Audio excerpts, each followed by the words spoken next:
धान की फसल में बालियां आना शुरू हो चुकी है और इन बालियों में दाना भरना भी शुरू हो गया है। तो इस टाइम पर सबसे जरूरी चीज ये हो जाती है कि ऐसा क्या करें धान की फसल में जिससे इन बालियों में दाना अच्छे से भराए, ताकि एक भी बाली खाली या पोची ना रहे। क्योंकि इस टाइम पर ही किसान ऐसी गलती कर देता है कि जिससे इतनी मेहनत से लगाई गई फसल पर पानी फिर जाता है और घटती पैदावार के रूप में रिजल्ट देखने को मिलता है। तो धान की बालियां बनते टाइम ऐसा कौन सा काम करना है जिससे बालियों में दाना भराव अच्छे से हो, दाना अच्छा वजनदार और चमकदार बने और दाने की क्वालिटी भी अच्छी हो, यही सब जानेंगे हम आज की इस वीडियो में। तो अगर आपने धान की फसल लगा रखी है तो इस वीडियो को आखिरी तक जरूर देखें।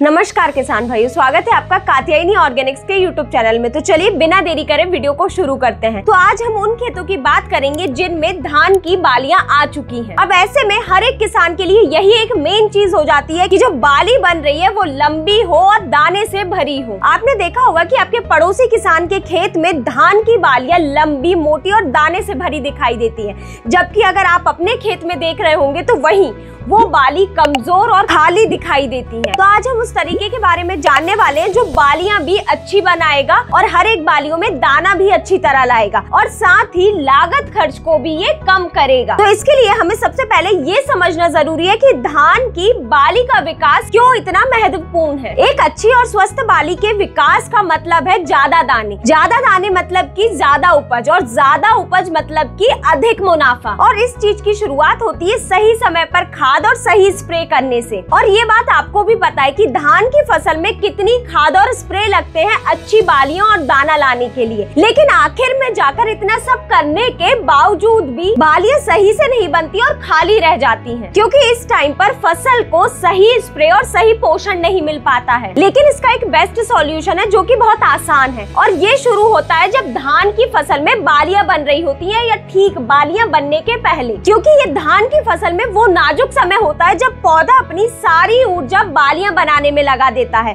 तो अगर हम इस टाइम पर पौधे को सही स्प्रे दे देंगे तो हमें रिजल्ट अच्छा मिल ही जाएगा। तो ये धान के आखिरी स्प्रे में हम कोई ज्यादा प्रोडक्ट नहीं लेंगे, हम सिर्फ 2 प्रोडक्ट लेंगे जिनसे बालियां भी अच्छी बन जाएंगी और साथ ही जो दाना बन रहा है वो अच्छा वजनदार और चमकदार रहेगा, जिससे मंडी भाव ना मिलने की चिंता भी पूरी तरह खत्म हो जाएगी। अब सवाल उठता है कि हमें ये आखिरी स्प्रे में कौन सा उत्पाद लेना है। तो किसान भाइयों, ये 2 प्रोडक्ट जानने से पहले हम हर दिन आपके लिए हर एक फसल से जुड़ी जानकारी लाते रहते हैं। तो आप तक ये जानकारी समय पर पहुंचे तो आप नीचे डिस्क्रिप्शन में दिए गए व्हाट्सएप चैनल पर जुड़ सकते हैं। किसान भाइयों, आप एक बात हमेशा ध्यान में रखें, जब पौधे में बालियां बनना चालू हो जाए तो हमें ऐसे सिर्फ 2 प्रोडक्ट लेने हैं, जिसमें से कि हमें पहला प्रोडक्ट प्लांट ग्रोथ रेगुलेटर लेना है, जो कि पौधे की अनावश्यक वृद्धि को कंट्रोल कर बालियां बनाने में मदद करे। और वही दूसरी खुराक में हमें ऐसा प्रोडक्ट लेना है जो सीधे सीधे दाने के वजन बढ़ाने में काम करे और दाने की क्वालिटी बढ़ाने में। और यही धान की फसल में ये बालियां बनते समय उपयोग में लिए जाने वाला प्लांट ग्रोथ रेगुलेटर, जिसे किसान आमतौर पर टॉनिक बोलते हैं, उसका नाम है भन्नाट। भन्नाट एक प्लांट बायोस्टिमुलेंट है जो कि एक एल सीरीज के अमीनो एसिड से बना है, और एल सीरीज के अमीनो एसिड पौधे को अंदर से मजबूती देते हैं, जिससे पौधा अपना खाना अच्छी तरह बना पाता है। और ये खाने बनाने की प्रक्रिया जितनी तेज होगी पौधे को उतनी ज्यादा ऊर्जा मिल पाएगी, जिससे पौधा अपनी सारी ऊर्जा ये बालियां बनाने में लगाता है। साथ ही में इसमें एल्कलॉइड्स और कुछ मात्रा में विटामिन भी होते हैं जो पौधे में आ रहे विकार, जैसे कि पौधे में पानी की कमी या ज्यादा बारिश या फिर तेज तापमान की वजह से जो तनाव आ जाता है, ये उसे भी कम करता है। और साथ ही में ये तनाव के कारण जो पौधे की चाल रुक जाती है, यानी कि पौधे की वृद्धि होना रुक जाती है, एकदम से ठहराव आ जाता है, तो ये उससे भी दूर करके पौधे की वृद्धि लाने में मदद करता है। और इसमें समुद्री शैवाल मौजूद होने की वजह से पौधे के अंदर क्लोरोफिल निर्माण अच्छे से हो पाता है, जिस वजह से जो बाली बन रही रहती है वो लंबी बनती है और घनी रहती है। अब बात करते हैं कि धान में बाली बनते समय ये टॉनिक देने का क्या फायदा है, क्यों इसको उपयोग में ले। तो जैसा कि हम अभी तक ये जान चुके हैं कि ये पौधे की अनावश्यक वृद्धि को रोक के पूरी ऊर्जा बाली बनाने में लगाता है, जिससे जो पौधे में बाली बन रही रहती है वो अच्छी लंबी बनती है और दानों से भरी बनती है। और साथ ही में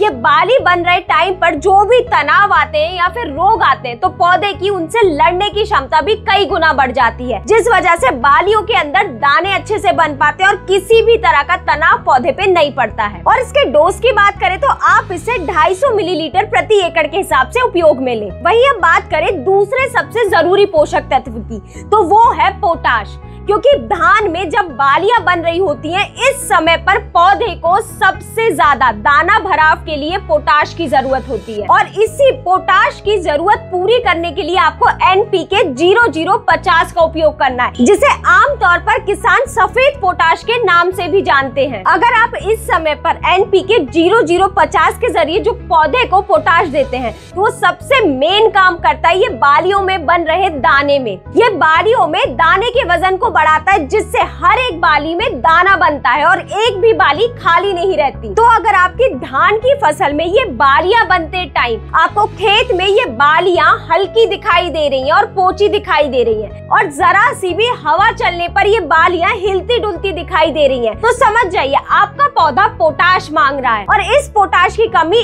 इस अवस्था पर सिर्फ ये NPK 0050 ही पूरी कर सकता है। और इस स्टेज पर ये NPK 0050 को उपयोग में लेने का एक और सबसे बड़ा फायदा है, आपको पोटाश तो मिल ही रहा है और साथ ही साथ एक अतिरिक्त पोषक तत्व सल्फर भी पौधे को मिलता है। और यही सल्फर जो बालियों में दाना बन रहा होता है उसकी गुणवत्ता को बढ़ाने का काम करता है। सबसे पहले तो ये जो बाली रहती है उसके छिलके को पतला करके जो दाना बन रहा होता है ये उससे मोटा करता है, जिससे दाना सफेद और चमकदार निकल के आता है, जिससे आपको बाजार भाव भी अच्छा मिलता है। और इसके डोज की बात करें तो आपको 750 ग्राम प्रति एकड़ के हिसाब से उपयोग में लेना है। तो किसान भाइयों ये सब जानने के बाद आप अच्छी तरह से समझ गए होंगे कि इस बाली बनते टाइम पर पौधे को कई सारे स्प्रे आपको देना बिल्कुल नहीं है। आप सिर्फ ये 2 प्रोडक्ट उपयोग में लीजिए, इसी से ही सारा काम हो जाएगा, बालियां भी अच्छी बनेंगी और बालियों में बन रहा दाना भी। तो किसान भाइयों यही थी जानकारी कि धान के आखिरी स्प्रे में हमें कौन से प्रोडक्ट का उपयोग करना है और किन बातों का ध्यान रखना है। तो अगर आपको ये जानकारी अच्छी लगी हो तो वीडियो को लाइक करें और चैनल को सब्सक्राइब करना ना भूलें। धन्यवाद।